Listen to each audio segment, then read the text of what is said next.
চট্টগ্রাম বিশ্ববিদ্যালয় কেন্দ্রীয় ছাত্র সংসদ চাকসু ও হল সংসদের নির্বাচনের প্রতিদ্বন্দ্বিতার জন্য মোট 1063 জন মনোনয়ন ফর্ম সংগ্রহ করেছেন।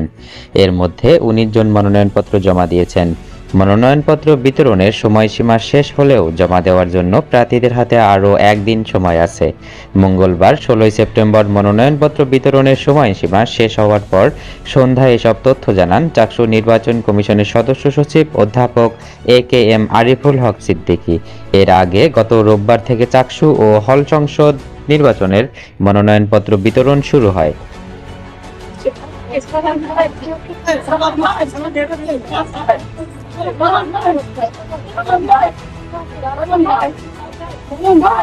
নির্বাচন কমিশনের দেওয়া তথ্যানুযায়ী 3 দিনে মনোনয়নপত্র নিয়েছেন 1063 জন।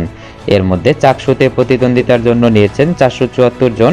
মনোনয়নপত্র বিতরণের শেষ দিনে মঙ্গলবার চাকসুর জন্য 377 জন মনোনয়নপত্র সংগ্রহ করেন। শুরুর দিন রোববার 14 সেপ্টেম্বর 26 জন এবং সোমবার 71 জন মনোনয়নপত্র সংগ্রহ করেছিলেন। বর্তমান সময়ে আসলে একটা নির্বাচনকে ক্রেডিবল করবার জন্য এবং ছাত্রদের আইডেন্টিটি নির্ধারণ করবার জন্য সুবিযুক্ত ভোটার হচ্ছে আমরা এই নিয়ে কাজ করছি। আমাদের আইসিসি এবং নির্বাচন কমিশন একসাথে মিটিং করেছি। মিটিং করে আমরা সেদিকে আগাচ্ছি। আমরা যথাসাধ্য চেষ্টা করছি যে ছাত্রদের এই দাবিটা পূরণ করতে। আর হল সংসদে প্রতিদ্বন্দ্বিতার জন্য মনোনয়নপত্র নিয়েছেন 589 জন। এর মধ্যে মঙ্গলবার শেষ দিনে 561 জন, রোববার 2 জন এবং সোমবার 71 জন মনোনয়নপত্র সংগ্রহ করেন।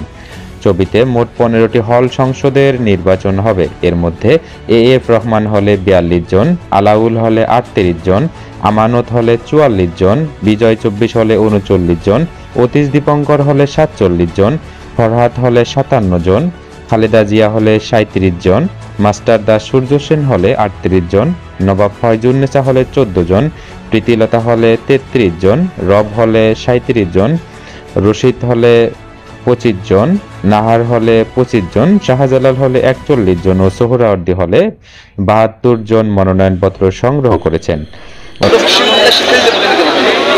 দলীয় এজেন্ডা বাস্তবায়ন করার কোনো ভূমি নেই এবং আমি মনে করি 24 পরবর্তী যে শিক্ষার্থীরা রয়েছে তারা এই কোনো ব্যক্তি বা কোনো দল নিজের দলীয় এজেন্ডা বাস্তবায়ন করবে এইটা 24-এর যদি আমরা বলি এই প্রশাসনের দুইটা অংশ রয়েছে। এখানে বীর জামাত